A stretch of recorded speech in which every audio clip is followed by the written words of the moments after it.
My life has been full of things I never thought I would do. I never thought I'd be a teacher. Then I decided to become a teacher. I never thought I'd have a podcast. Then I created Legendary Educator. Finally, I never thought I'd be one of those people who would author a book. Then I wrote the classroom formula.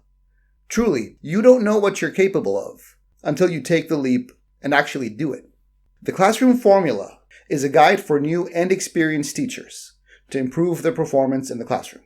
It's a combination of my own experiences, taking methodologies and strategies that I myself have used in my own classroom, as well as strategies that I borrowed from other experienced educators, most of which have been guests on this podcast. This week on Legendary Educator, I introduce to you the classroom formula. Hello teachers from around the world, and welcome to Legendary Educator, the podcast that helps you improve your performance in the classroom and have more engaged and motivated students. My name is Ramis Takawi. I'm a teacher and instructional coach, and I created this podcast because I'm passionate about education and about students achieving their highest potential. Before we begin, please take a moment to subscribe to the podcast so you won't miss any future episodes as they drop. I was a high school teacher for over a decade and an instructional coach for the latter 4 years, until the global pandemic forced schools around the world to shut their doors indefinitely in 2020. It was then that I decided to temporarily pivot my career path and spend some time in the family business. In the meantime, I host the Legendary Educator podcast, dedicated to continuous professional development for teachers, where I have fascinating discussions with experienced educators about diverse topics meant to enhance classroom performance and elevate overall student learning outcomes. Reflecting on my journey, it is important to note that teaching was never part of my original plan, nor did it initially seem like a feasible option for me. The prospect of standing in front of a group of people filled me with profound terror. Nevertheless, with each passing day, I am grateful for my decision to embrace this path. With no formal training, no background in education, with ADHD and a stutter, I willingly stepped into my nightmare scenario and chose to stand in front of a group of young people. I had to figure it out without any theory, training, or practice. Through my experience, trial and error, research, and effective professional development sessions, and the humbling acknowledgement of numerous unsuccessful lessons, I gradually began to forge my path. Over time, I successfully deciphered the classroom formula. I honed the craft of conducting engaging sessions, fostering genuine learning experiences, and effecting positive transformation in students at risk of academic failure. My journey has been one of perseverance and discovery, and I'm compelled to share the insights assembled from this journey. This book represents the culmination of my experience, presenting a collection of tried and tested methodologies and strategies honed over years of practice. Furthermore, it incorporates invaluable insights from esteemed guests featured on my podcast, individuals I fondly refer to as legendary educators. No longer should educators endure the stress that precedes every lesson, the anxiety that creeps up as you enter a classroom, nor the dread that engulfs you as the bell rings to motion students to enter your classroom. By embracing and implementing the strategies outlined within these pages, educators can expect a noticeable improvement in the learning environment.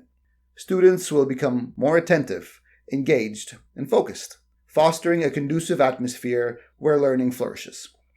Let's embark together on this transformational journey toward an enriched educational experience.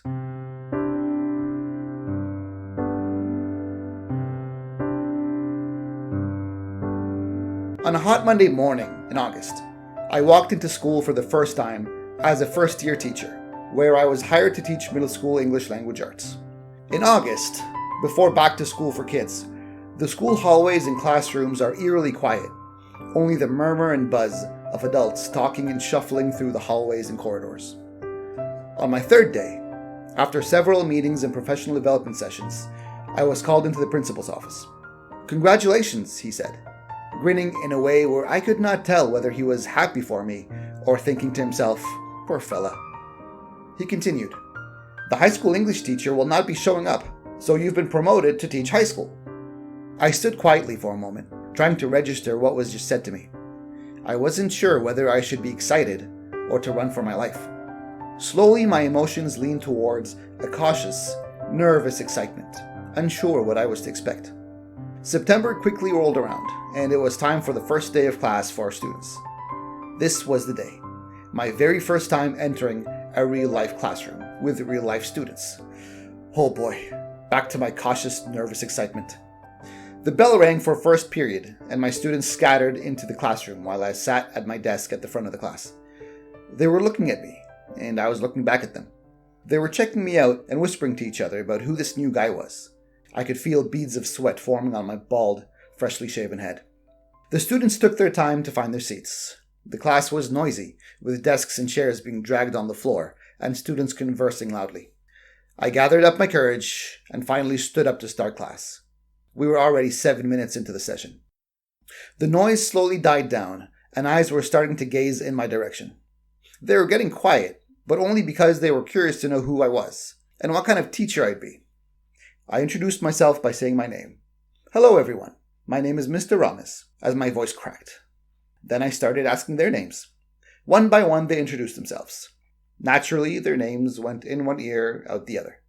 There was no way I was about to memorize 30 names in the span of 3 minutes. Then came time to teach my lesson. I had spent hours preparing notes, creating impressive slideshows, and rehearsing what I would say. I stood at the front of the class next to the board and spoke my rehearsed lines, loudly and proudly. 15 minutes into my session, while I was speaking loudly and proudly, I started feeling restlessness among my students. Whispers were starting to emerge from the back of the class. Several heads were starting to nod, and eyes started to glaze over. I'm pretty sure I even heard a snore coming from somewhere in the back. I commented to those who were chatting and woke up those who were nodding, then continued my lesson, loudly and proudly. But the whispers increased and the nods turned into naps. Even the eyes that were on me seemed to be glazed over and looking right through me, as if I wasn't there. At least the class was quiet. The bell rang and the students stormed off. The next session, I repeated my process, loudly and proudly. During some sessions, I got through the lesson and there was no excessive noise or exaggerated interruptions. But by the time the bell rang, most of the students were in deep sleep. Other times, I would spend most of the session trying to calm down everyone, shushing students, answering random questions, going on ridiculous tangents, or just entirely losing control, and end up thinking about my life choices, praying for the bell to ring to end the pain. I was going through the motions of teaching, but were my students learning? What was leading my students to lose focus, lose attention, or completely lose interest? This went on for a couple of years, until I slowly figured out the classroom formula, what I was doing wrong and what I wasn't doing at all. After which I noticed overall improved behavior, increased engagement, and more learning.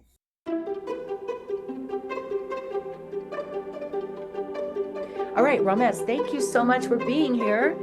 Hi, Melanie. I know that you've worked also very hard on your book. There it is. There it is. It's useful. I love It's that. actually in my hands. Yeah. Now, what was that like for you? Like, I mean, obviously you've had this journey. Tell us a little bit about your book and who this is for. Yeah, so the book, let me rewind for a second. So I was a teacher for 10 years in Egypt, actually. And then, COVID hit and I came back to Canada and I joined the family business, right? Except I really felt like a fish out of water. I've got a saying, you can take the teacher out of the classroom, but you can't take the classroom out of the teacher. And so even though our work is very much real estate, things like that, but I was still a teacher, right? It was still inside of me kind of thing. And that was getting to me. It was sort of affecting me on a deeper level, right? Because I'm a teacher, I want to teach. I have all this information and knowledge and experience. I want to do something with it. So I started a podcast. I started, Legendary Educator podcast, which is meant as a professional development for teachers. I have conversations with teachers about, their experiences and their challenges and their success stories. And I put all this knowledge and experience and, information into a book. And so I wrote a book and I put all my experiences, all of my success stories, what sort of worked for me, as well as all the other stuff that we discussed on the podcast, other educators, other experienced educators, and I guess what they shared about their journeys and their success stories. All of that I put into this book. I mean, so it's my story as well as a whole bunch of what I call legendary educators who have done it, who have succeeded in their classrooms. And so it's a combination of all this stuff into one book. I love that. So this book is for educators, it's for administrators, right? Anybody in that school environment.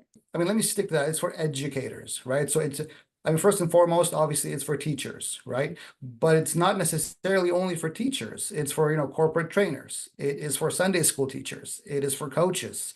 It Mhm. is for, homeschool parents, right? It's for anybody who stands in front of a group and instructs or teaches or I love. coaches or mentors, right?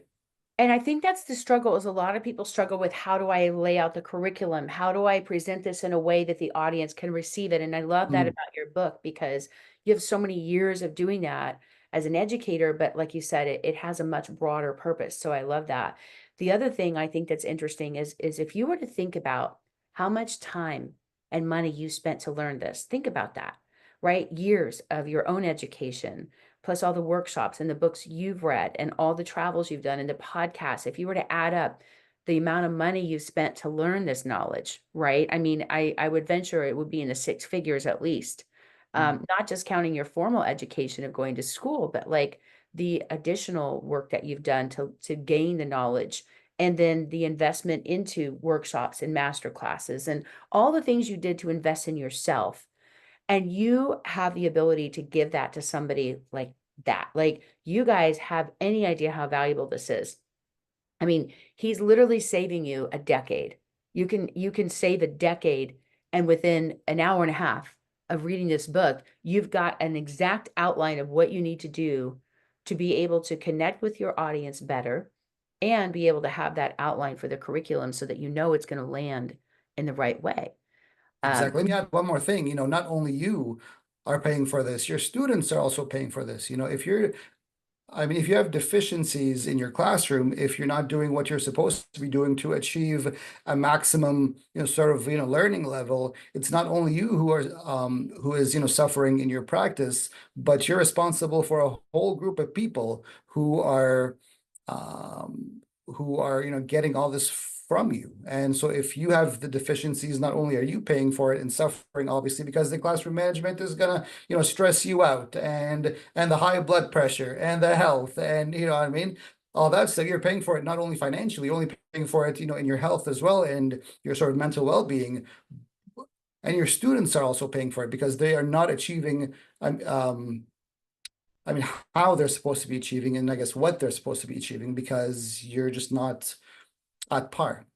no, I love that. It's not only the price you're paying Mhm. have this information, but what is the price that your audience is paying for you to not have this, right? Because they're not A seeing whole it. generation is paying for it And because I you're mean, the not. whole Yeah. world is paying for it because we Yeah. are educating a different, a new generation of people. Um, I like how this is revolutionizing the school system, the educational system, the way that we know it. Because anybody that's in education or any parent or child that's in that world, in any capacity knows it's kind of a messed up system, right? And there hasn't really been an update in many, many years. So it's Mm. like having this incredible, valuable experience that you're sharing with people is so helpful to everybody that's in that space. I know people personally, I have good friends that are teachers, and they're so frustrated with the school system and all the changes. And there's so many different states that have their own laws that they just change things all the time. And the teachers just have to go with it. And so the key to being adaptable is also a very critical skill to have. And you break that down in the book as well. I mean, I'm stealing a line from a colleague of mine, Dr. Naomi Hall, who's actually also, featured in this book. She says we can't, change the whole education system. A teacher can't, change the world, but we can control the controllable, right? So we can't, change the curriculums, and we can't, change the entire system. And what we can change is within our own classrooms. And that is very much controllable. That is very much within our hands.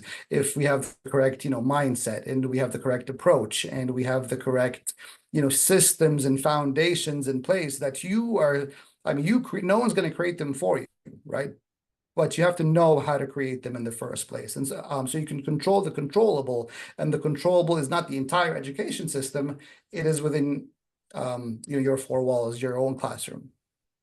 I love that. So, what has this journey been like for you? This has been a book that you have been baking for a while, like something you've been wanting to do. You have the podcast. You're already an expert in this space. How did you finally get around to getting your book done, and what was that process like for you? It feels, surreal. It's writing a book. I mean, it's gaining immortality, right? Your book, your name on the book, your soul and your heart in a book is gaining immortality. It's one of those things where you have this huge goal. It seems so unachievable. It's so far away, and then you start and you sort of hit this momentum, and then you send it and you publish it, and then you hold it in your hand. You know what I mean? I mean, this moment right now, to me, I would have never thought that I would have this in my hand talking to you a year ago. You know what I mean? It's very surreal to me. It's available. It has my name on it, and it will be available forevermore. Right. So that is a strange feeling that I can't put into words. It's so true. Our books become our legacy. They outlive us. I mean, I have Napoleon Hill, Think and Grow Rich. I have Dale Carnegie's books up here. Recently, we were at a library doing an event last week, and we got to hold, an original, like one of the original hard copies of gosh, there were Mark Twain books there. There was Rudyard Kipling. It was exciting. And just the feeling of these old books and the way they smell. I don't know why that just gets me so excited. I'm such a book nerd, but it was just like being surrounded by greatness. And Mm. it's like you realize like the knowledge that's in these places. And it's such a treasure to have this knowledge. But you can have a ton of knowledge. Like, I was always saying librarians could be the richest people in the world because they have all this knowledge, but if they don't take action on it, then it doesn't benefit you as much. So most people, they'll read things, they'll absorb stuff, but then they don't do anything about what they learned. So I love what you have here because you put everything together as kind of like this whole opportunity for people to learn this stuff, but also apply it. So tell us a little bit about that as well. It's a challenge. It's a challenge because you have to figure it out every single year, especially if you're new. It is, right now, if you need, personal coach in your hands, this is the book for you. If you need, insights about what you're doing wrong, what you're doing right, and the goals that you want to achieve, this book is for you. If you want, I guess, how to create a foundation in your classroom for the rest of the year that's going to work for you. I mean, this book is basically what it's about, right? It's creating the foundation, it's creating the atmosphere and the environment, and the routines and the culture of your classroom. That is, chapter one is how to create the culture of your classroom. How do people find you if they want to follow you and order bulk copies or follow your podcast? What's the best step for them to keep in touch? Yeah, so the official, I guess, website is theclassroomformula.com, which is theclassroomformula.com, as well as social media at the Classroom Formula.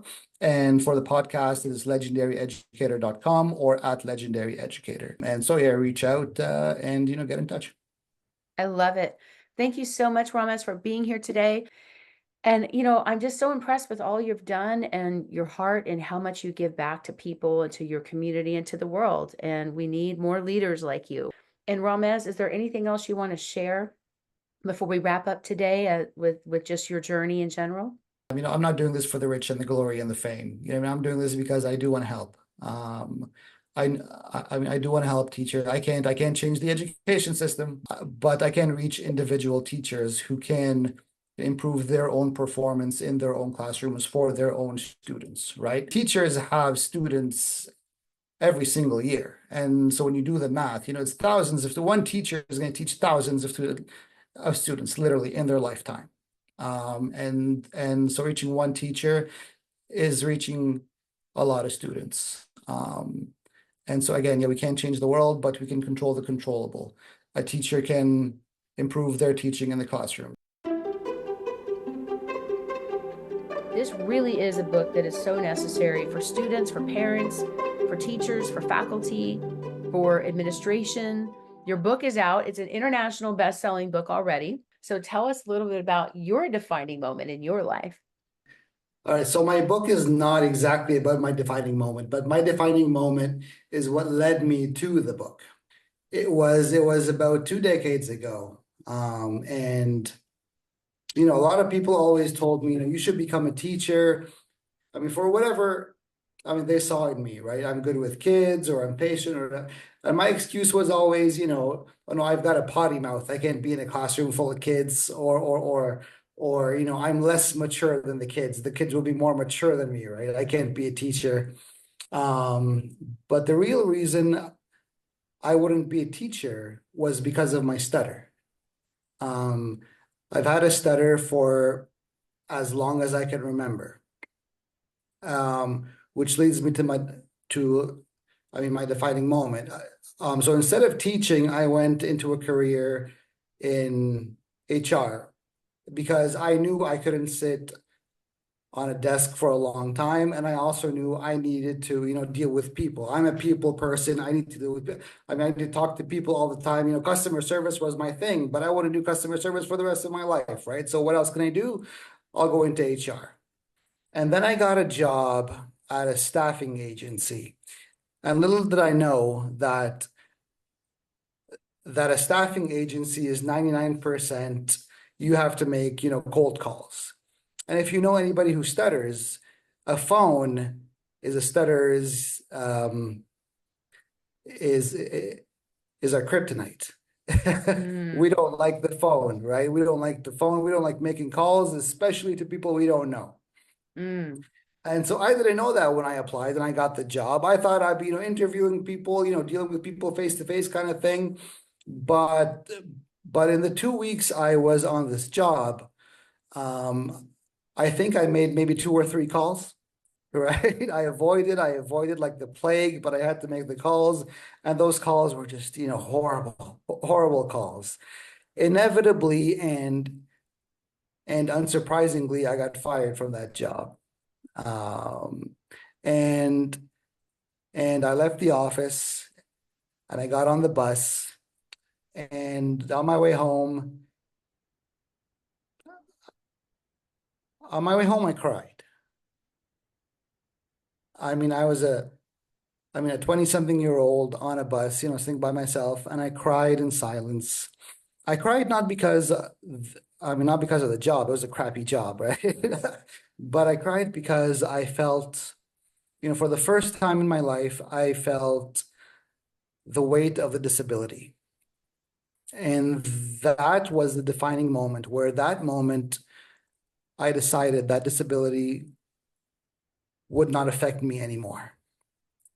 I mean, it was a terrible time. I mean, it was a terrible moment in my life, but at the same time, looking back at it, it was a good time because I said, F this, F this feeling. I don't want to feel this feeling anymore, right?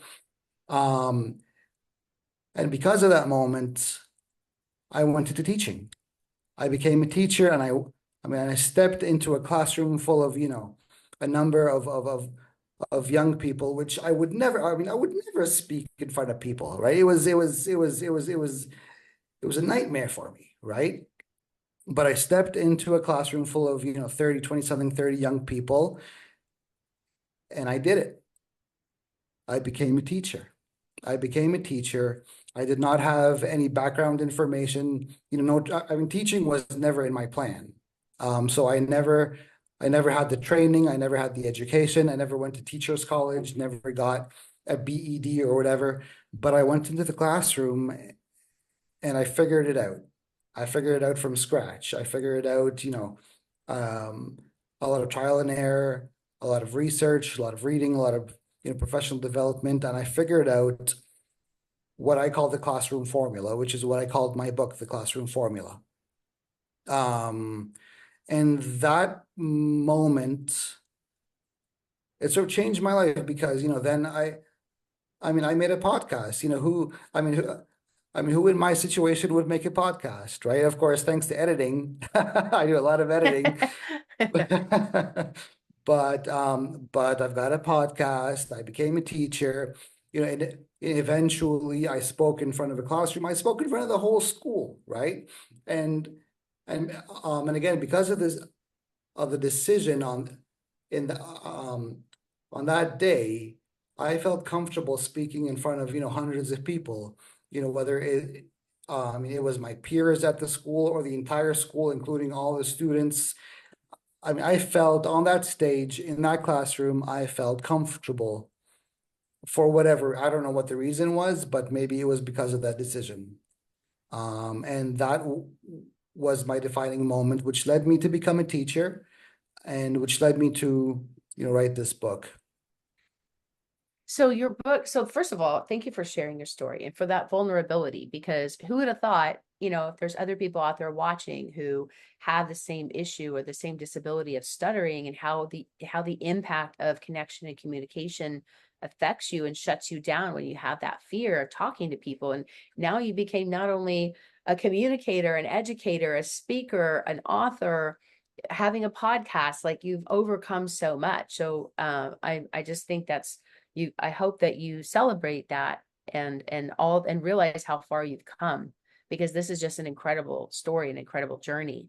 So tell us why you created this, like, this book for teachers. Like, what do you want to help teachers overcome with this book? I mean, this book is the book I wish I had when I first went into the classroom. It is the do's and don'ts. It is the bewares, right? It is the thou shalts and thou shalt nots. When I was a new teacher, a green teacher, obviously I didn't have the background. I made the mistakes and I did what I thought was right. Obviously, it was not. It is the book that it's the shortcut, right? It's the book that is gonna, is gonna basically have you start, hit the ground running. It is for new teachers. It is for, veteran teachers who've got, all teachers have challenges. And so it is the book that deals with those festering challenges of classroom management and motivation and engagement, which every teacher, speak to any teacher, is those things that are often at the top of their list of challenges, right? It's the classroom management, it's the behavior, it's the motivation. I don't know how to get my students engaged. Well, that is what I talk about. I don't know how to motivate my students. That's what I talk about. I don't know how to get my students, well behaved in class. That's what I talk about. Right. I can't wait to give this book to all of my son's teachers. He's in high school, and nothing against his teacher, but he had this one teacher that was a coach that was teaching math, and he had all A's, and he had an F in math both semesters. And then he goes to summer school with a different teacher, and he gets a straight A. He gets 104 on his test, and the teacher's like, "I don't even know why you're here. You're a great student. You obviously know this." So it's all about the process, and it could be the same student that has a completely different experience with a teacher. And I will tell you the other thing, my other son, his older brother, is driving crazy, is he would get a test back, and it would have all these red marks if these are the wrong answers, but they wouldn't correct it and put the right answer. And it drove him crazy, because he goes, "I want to know the right answer." Yeah, the And feedback. the teachers would say, "We don't have time to go correct it." I said, "Why don't you create a key for the teacher's aide to correct it? Because the whole point of teaching these kids is they want to know the answers.